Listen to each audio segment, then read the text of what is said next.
बच्चों आज हम पढ़ने जा रहे हैं disorders of the digestive system. इस चैप्टर में आपने पढ़ा है डाइजेस्टिव सिस्टम और अब आप उसके डिसऑर्डर्स यानी बीमारियां समझने जा रहे हो। ठीक है ना। हो सकता है हमारे डाइजेस्टिव सिस्टम को कोई बीमारियां आ जाए तो हम उनको डिसऑर्डर्स बोलेंगे। तो पहली जो बीमारी डिस्कस है हमारे चैप्टर के अंदर दैट इज़ डायरिया। ठीक है। डायरिया को बच्चों उर्दू में इसहाल कहते हैं। ठीक है। इसहाल या कुछ लोग इसको हैज़ा भी कहते हैं, लेकिन ज़्यादा अप्रोप्रिएट जो हैज़ा है ना उसको कोलरा कहते हैं। ठीक है। तो बहरहाल आपने डायरिया की उर्दू इसहाल याद रखनी है और इसको बेसिक याद रखने की क्या बात है, लूज मोशन। ठीक है, ये बात है, लूज मोशन डायरिया होता है। समझ गए। तो अब इसको हम समझते हैं। कहता है diarrhoea is characterised. Diarrhoea diarrhoea में क्या होता है, फ्रीक्वेंट। फ्रीक्वेंट का मतलब होता है बार बार आना। क्या चीज, लूज और वाटरी स्टूल। स्टूल का मतलब वही मोशन यानी हमारी फीसिस ही होती है। ठीक है, हमारा वेस्ट। तो लूज मोशन कह लें या वाटरी यानी पानी वाले मोशन लगना। सो नेक्स्ट कहता है कि diarrhoea can lead to dehydration. इससे बॉडी में डिहाइड्रेशन हो सकती है। डिहाइड्रेशन मीन्स पानी की कमी, क्योंकि जब हम स्टूल पास करेंगे तो बच्चे वो वाटरी होगा, तो यानी बॉडी में से पानी ज़्यादा निकलेगा। तो लिहाजा बॉडी में क्या हो सकती है, डिहाइड्रेशन हो सकती है, पानी की कमी हो सकती है। स्पेशली इन चिल्ड्रन, खास तौर पे बच्चों में पानी की कमी हो सकती है, एंड द एल्डरली या फिर ज़्यादा एज लोगों में। ठीक है। अब हम स्टार्ट करते हैं इसके साइंस एंड सिम्टम्स। यानी अगर डायरिया होगा तो क्या जो है ना साइंस या सिम्टम्स जाहिर होंगे। तो नंबर 1, एब्डोमिनल क्रैम्प और पेन। एब्डोमिनल लफ्ज़ का मतलब होता है पेट। ठीक है। क्रैम्प की उर्दू होती है मरोड़ आना। तो पेट में मरोड़ आना यानी एक तरह की पेन होती है। अगर मैं आपको इस डायग्राम में दिखाऊं तो ये डायग्राम है जिसमें पेट में दर्द हो रही है या क्रैम्प्स आ रहे हैं यानी मरोड़ आ रहे हैं पेट के अंदर। नेक्स्ट वो कहता है कि ब्लॉटिंग। अच्छा, ब्लॉटिंग ये होती है बाज़ औक़ात ना हमारे पेट के अंदर गैस भर जाती है, जैसा कि ये वाली डायग्राम के अंदर जिसमें पेट थोड़ा फूला हुआ नज़र आ रहा है क्योंकि इसके अंदर गैस हो चुकी है और इसको ब्लॉटिंग कहते हैं। ठीक है। तो डायरिया की वजह से क्या हो सकता है, आपके पेट में क्रैम्प्स आ सकते हैं यानी एक तरह की पेन छिड़ सकती है, या ब्लॉटिंग हो सकती है यानी गैस भर सकती है, एंड डिहाइड्रेशन ये तो हम देख चुके हैं ना कि पानी की कमी हो जाएगी, जिससे क्या होगा, आपको प्यास लगेगी, थर्स्ट फील होगी, ड्राई माउथ, आपका जो मुंह है वो खुश्क रहेगा, एंड डार्क यूरन यानी जो पेशाब है उसका कलर थोड़ा डार्क होगा। ठीक है। क्योंकि जितना पानी कम होता है ना उतना यूरन जो है वो येलोनेस बढ़ती जाती है या ऑरेंज की तरफ वो मूव करता है, ज़्यादा येलो होना शुरू हो जाता है। नाउ अब इसके कॉजेज़ क्या हैं, यानी डायरिया की आपको समझ आ गई ना कि ये लूज मोशन को कहते हैं। इसके साइन सिम्टम्स क्या होते हैं कि पेट में दर्द, गैस का बढ़ना और पानी की कमी। अब कॉजेज़ यानी ये क्यों हो सकता है किसी बंदे को डायरिया।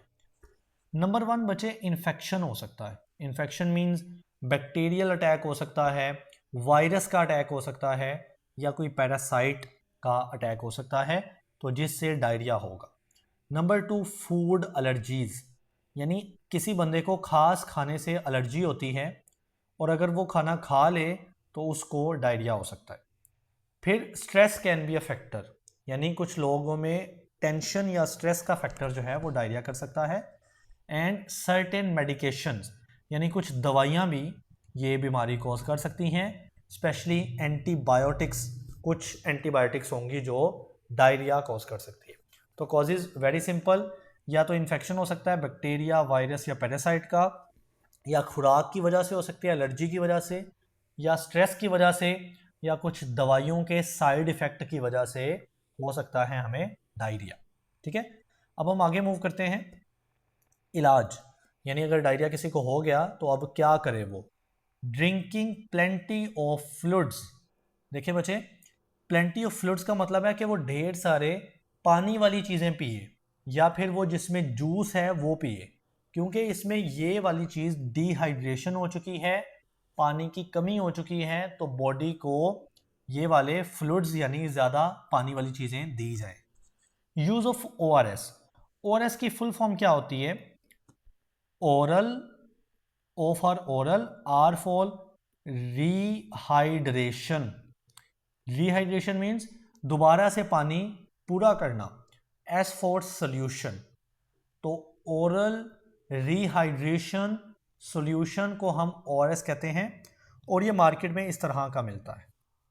ठीक है, तो पानी में इसको हम मिक्स करते हैं और ORS वाला पानी पीते हैं, क्योंकि बच्चे इसके अंदर वो सारे सॉल्ट्स वगैरह मौजूद हैं या ग्लूकोज की एक नॉर्मल कंसंट्रेशन होती है। क्योंकि जब लूज मोशन लगते हैं ना, लूज मोशन, तो बॉडी में से पानी का लॉस होता है, वाटर बॉडी से निकलता जा रहा होगा, सॉल्ट्स वगैरह की कमी हो सकती है।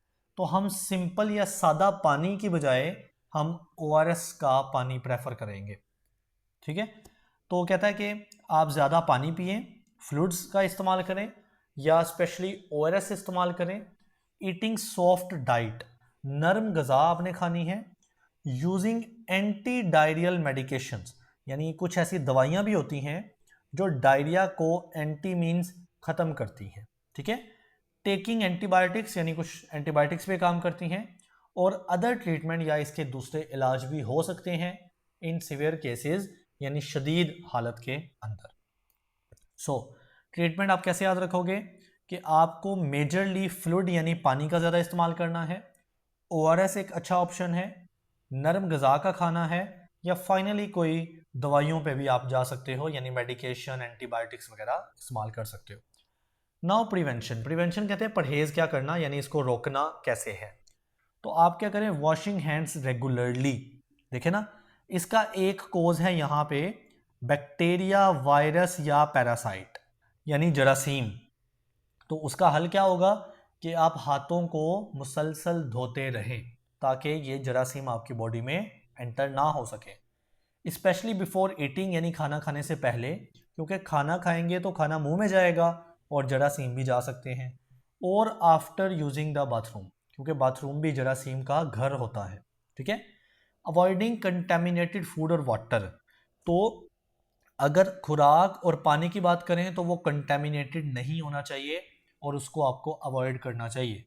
एंड अवॉइडिंग स्ट्रेस, क्योंकि स्ट्रेस भी इसका एक कॉज है, तो आपको स्ट्रेस या टेंशन बहुत ज़्यादा नहीं लेनी। ओके बच्चे, डायरिया पढ़ने के बाद हम मूव करते हैं कॉन्स्टिपेशन के ऊपर, जिसकी उर्दू होती है कब्ज। ठीक है, तो कब्ज क्या होती है?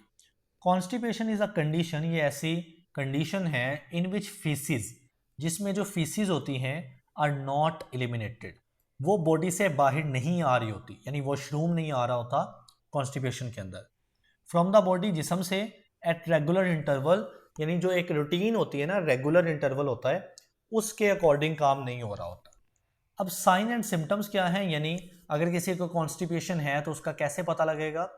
तो कहता है कि इनफ्रीक्वेंट, इनफ्रीक्वेंट यानी गैर मुसलसल, कोई तरतीब नहीं होगी, कभी वॉशरूम आएगा कभी नहीं आएगा। और डिफ़िकल्ट बाउल मूवमेंट। बच्चे ये जो बाउल मूवमेंट है ना, ये स्टूल, इसको हम स्टूल भी कहते हैं, या हम इसको फेसिस भी कहते हैं, या हम इसको मोशन भी कहते हैं। ठीक है, यानी वॉशरूम का आना, तो ये कहता है डिफ़िकल्ट होगा, यानी उसमें प्रॉब्लम होगी उस शख्स को जिसको कॉन्स्टिपेशन हुई है। ठीक है, उसके बाद less than 3 times a week, यानी एक वीक के अंदर 3 दफ़ा से भी कम वॉशरूम आएगा, फीसिस आएंगी, तो हम कहेंगे कि अब जो है वो कॉन्स्टिपेशन हो चुकी है। And then hard and dry stools, stools मतलब वही फीसिस, वॉशरूम। तो अगर अगर फीसिस जो हैं, स्टूल्स जो हैं वो हार्ड और ड्राई आए तो भी कॉन्स्टिपेशन हो चुकी है। देन एब्डोमिनल डिस्कम्फर्ट, एब्डोमिनल कहते हैं पेट को, डिस्कम्फर्ट कहते हैं खराबी, तो पेट खराब फील होना। और ब्लॉटिंग, ब्लॉटिंग में बता चुका हूँ, गैस का भर जाना और जो पेट का थोड़ा सा फूल जाना। ठीक है, तो ये सारे क्या हैं, कॉन्स्टिपेशन के साइंस एंड सिम्टम्स हैं। अब कॉजेज क्या है, यानी किसी को कॉन्स्टिपेशन कैसे हो सकती है? Number 1, lack of fibre in diet. तो ये लफ्ज़ को समझते हैं पिछली स्लाइड के ऊपर जाके। सो बच्चे, ये रहा लफ्ज़ फाइबर, या इसका जो ज़्यादा अच्छा नेम होता है ना, हम उसको बोलते हैं डाइटरी, यानी डाइट के अंदर मौजूद फाइबर। अब ये क्या चीज़ होती है समझते हैं। कहता है डाइटरी फाइबर या इसी का नाम होता है रफेज। ठीक है, ये क्या होता है, indigestible portion of plant based food. यानी आपकी कुछ फूड्स होती हैं ना जो प्लांट बेस्ड होती हैं, जैसा कि सब्जियां होगी जो प्लांट से आपको मिलती हैं। ठीक है, और प्लांट बेस्ड फूड का कुछ ऐसा पोर्शन विच इज़ इनडाइजेस्टिबल, जो कि आपके मैदे के अंदर डाइजेस्ट नहीं होता, आपके डाइजेस्टिव सिस्टम में वो डाइजेस्ट नहीं होता। अब प्लांट बेस्ड फूड कैसे हो सकते हैं, होल ग्रेन्स, यानी सारे के सारे जो अनाज होते हैं वो वाले। इसके अलावा कुछ फ्रूट्स होते हैं, कुछ वेजिटेबल्स होते हैं, कुछ नट्स या कुछ लेग्यूम्स वगैरह भी होते हैं, फलियां वगैरह, legumes that adds in the digestion, जो कि डाइजेशन में मदद करते हैं। अब मैं कुछ मिसाल देता हूँ। फॉर एग्जाम्पल, आपने माउथ यानी मुंह के ज़रिए एक फूड खाई है जो कि आपके क्या कहते हैं डाइजेस्टिव सिस्टम में से गुजरेगी, उसका बचे कुछ पोर्शन जो है वो डाइजेस्ट हो जाएगा और कुछ पोर्शन जो है वो इनडाइजेस्टिबल रहेगा और वो फीसिस बन जाएगा। ये तो होगी नॉर्मल फूड। लेकिन कुछ ऐसी स्पेशल फूड भी होती हैं जिसको जब आप खाते हैं ना तो वो डाइजेस्ट ही नहीं होती, वो डाइजेस्ट नहीं होती, बल्कि वो सारी ही फीसिस बन जाती हैं, यानी वो हमारे जिस्म के अंदर डाइजेस्ट नहीं हो पाती। ऐसी फूड को बोलते हैं डाइटरी फाइबर। और इससे आपका जो डाइजेस्टिव सिस्टम है ना वो साफ हो जाता है, उसके अंदर जो गंदगी होगी या डाइजेशन अच्छी हो जाएगी और वो डाइजेस्टिव सिस्टम को साफ करती है। ठीक है, तो अगर कॉजेज़ क्या हैं, हम कॉन्स्टिपेशन यानी कब्ज समझ रहे हैं, तो कहता है कि lack of fibre in diet. तो अगर आपकी डाइट के अंदर ऐसे फाइबर्स की कमी है तो फिर कॉन्स्टिपेशन हो जाएगी और पेट जो है वो फीसिस को नहीं निकाल पाएगा। नाउ डिहाइड्रेशन भी हो सकती है, यानी अगर पानी का कम इस्तेमाल हो रहा है ना, और ये मोस्टली सर्दियों में होता है क्योंकि सर्दियों में हम पानी इतना नहीं पीते, हमें हो जाती है डिहाइड्रेशन, तो जो हमारे फीसिस होंगे वो हार्ड हो जाएंगे, उनको प्रॉपर पानी नहीं मिलेगा सॉफ्ट होने के लिए। फिर लैक ऑफ फिजिकल एक्टिविटी, यानी कोई एक्सरसाइज ना करना और बैठे रहना, जिससे हमारा जो डाइजेस्टिव सिस्टम है वो सही से काम नहीं करेगा। एंड सर्टेन मेडिसिन, यानी कुछ ऐसी दवाइयाँ भी होती हैं जैसा कि पेन किलर होगी या आयरन सप्लीमेंट्स हो गए, और ये भी कॉन्स्टिपेशन यानी कब्ज को कॉज करते हैं। अदर डिजीज़, यानी कोई दूसरी बीमारियों की वजह से, जैसा कि डायबिटीज़ यानी शुगर की बीमारी की वजह से हमें कॉन्स्टिपेशन हो सकती है। सो कॉजेज़ क्या हैं ये कॉन्स्टिपेशन के, हमारी डाइट के अंदर फाइबर की कमी, क्योंकि फाइबर डाइजेशन को बहुत अच्छा करते हैं, हम फाइबर नहीं खाएंगे, कमी करेंगे तो हमें हो जाएगी कॉन्स्टिपेशन की बीमारी। डिहाइड्रेशन, हम पानी का सही से इस्तेमाल नहीं करेंगे तो फीसिस जो हैं वो हार्ड एंड डिफ़िकल्ट टू पास हो जाएंगे। ठीक है, लैक ऑफ फिजिकल एक्टिविटी यानी एक्सरसाइज की कमी होना। सर्टेन मेडिसिन, कुछ दवाइयां हैं जैसा कि पेन किलर, आयरन सप्लीमेंट, इनकी वजह से भी कब्ज हो सकती है, या कुछ दूसरी बीमारियों की वजह से भी जैसा कि शुगर की वजह से भी कॉन्स्टिपेशन हो सकती है। नाउ ट्रीटमेंट यानी इलाज क्या करेंगे, इंक्रीजिंग फाइबर इनटेक्स, हम फाइबर, डाइटरी फाइबर का इनटेक यानी अपने जिस्म के अंदर लेना ज़्यादा कर देंगे। डाइटरी फाइबर आपको कहाँ से मिलते हैं, कुछ फ्रूट्स के अंदर, वेजिटेबल्स के अंदर, और होल ग्रेन्स यानी सारे के सारे जो अनाज हैं उनके अंदर होते हैं डाइटरी फाइबर। तो आप इनका ज़्यादा इस्तेमाल करें, इनका इस्तेमाल इंक्रीज करते हैं। उसके अलावा ड्रिंकिंग प्लेंटी ऑफ वाटर, अच्छा खासा पानी पिए, एवन के सर्दियाँ भी हैं तो भी आपने पानी को घटाना नहीं है, कम नहीं करना। देन रेगुलर एक्सरसाइज, बैठे नहीं रहना, कम से कम एक नॉर्मल वॉक करनी है आपने हर दिन में। Use medicine as describe by the doctor, और अगर इन सब चीज़ों से भी ठीक नहीं हो रही कॉन्स्टिपेशन तो आप डॉक्टर के पास जाएं और वो आपको कुछ ना कुछ मेडिसिन सजेस्ट करेगा। ठीक है, एंड लास्ट पे प्रिवेंशन, यानी क्या क्या परहेज हो सकते हैं। तो वही चीज़ है, eating a high fibre diet, यानी आपने ऐसी डाइट लेनी है जिसमें फाइबर का कंटेंट ज़्यादा हो। एंड ड्रिंकिंग, और आपने पीना है प्लेंटी ऑफ फ्लूइड, यानी बहुत सारा पानी वगैरह पीना है। ओके बच्चे, अब हम स्टार्ट करते हैं हमारा आखिरी topic which is the ulcer. जहां भी आपको लफ्ज़ अल्सर मिलता है ना, इसका मतलब आपने समझना है जख्म। जख्म, ठीक है। अब अल्सर क्या होता है देखते हैं। अल्सर का ही दूसरा नाम होता है पेप्टिक अल्सर, ठीक है। आर सोर्स, सोर्स का मतलब भी ये जख्म ही होता है। तो जख्म मीन ये सोर्स होते हैं यानी जख्म होते हैं। दैट डेवलप, और ये जख्म कहाँ पे होगा? In the walls of alimentary canal, हमारी एलिमेंट्री कैनाल जिसको हम डाइजेस्टिव सिस्टम कहते हैं, ठीक है, उसकी दीवारों के अंदर जख्म हो सकते हैं और उन जख्म को बोलते हैं हम पेप्टिक अल्सर। ठीक हो गया। Ulcer usually develop in the walls of stomach. Ulcer ज़्यादातर कहाँ पे होगा? हमारे मैदे की वॉल्स यानी दीवारों के अंदर। हम उसको बोलेंगे and is called gastric ulcer, ठीक है। तो जो अल्सर हमारे मैदे के अंदर होगा, उसकी दीवारों के अंदर होगा, उसका नाम बचे गैस्ट्रिक अल्सर होगा, ठीक है। हाउएवर, लेकिन अल्सर्स में also develop in the duodenum. Duodenum क्या चीज़ है? हमारा स्मॉल इंटेस्टाइन का एक पार्ट है। तो अल्सर वहां भी हो सकता है और उसका नाम होगा ड्यूडनल अल्सर। और ईसोफेगस में भी हो सकता है। अब ईसोफेगस क्या चीज़ है? खुराक की नाली को ईसोफेगस कहते हैं, तो उसका नाम होगा इसोफेजियल अल्सर। समझ गए? तो सबसे ज़्यादा कॉमन अल्सर कौन सा है? गैस्ट्रिक अल्सर, जो कि मैदे के अंदर या मैदे की दीवार के अंदर हो सकता है। नाउ साइंस एंड सिम्टम्स, यानी कैसे पता चलेगा कि अल्सर की शिकायत हुई है? तो आइए पढ़ते हैं। कहता है कि बर्निंग स्टमक पेन, मैदे के अंदर बचे ऐसी पेन होगी जैसे कोई बर्निंग यानी जल रहा है, ठीक है। कि rush of saliva after regurgitation. बच्चे रीगर्जिटेशन का मतलब क्या होता है? गौर से सुनना है। देखें, आप क्या करते हैं ना, आप मुंह के ज़रिए, माउथ के ज़रिए खुराक खाते हैं। खुराक चली जाती है ईसोफेगस यानी खुराक की नाली के अंदर, और वहाँ से खुराक जाती है स्टमक के अंदर यानी मैदे के अंदर। मैंने आपको पढ़ाया हुआ है कि स्टमक यानी मैदे के अंदर पैदा होता है HCl, तेज़ाब, ये एसिड है, राइट।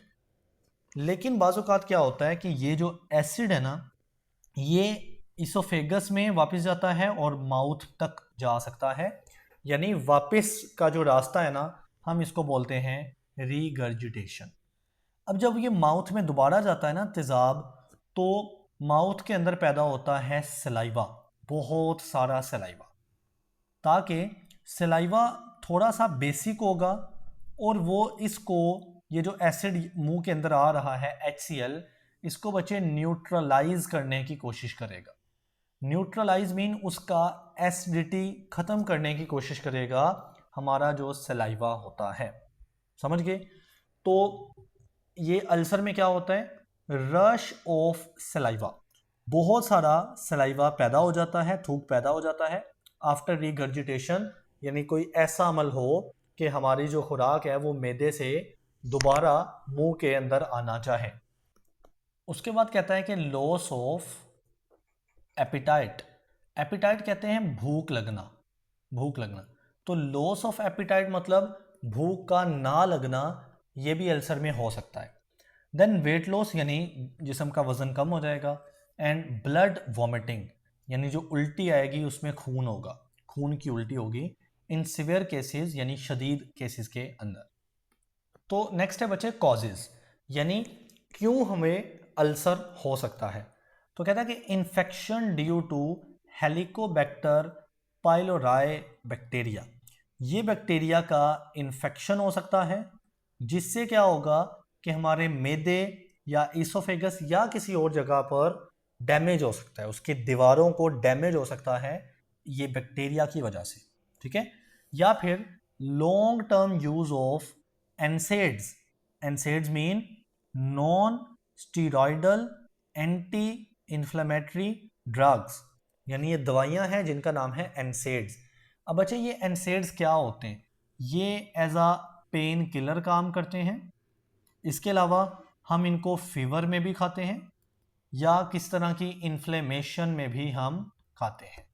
तो ये एक तरह की दवाइयाँ हैं, बस आपने इतना समझना ये ड्रग्स हैं, ठीक है।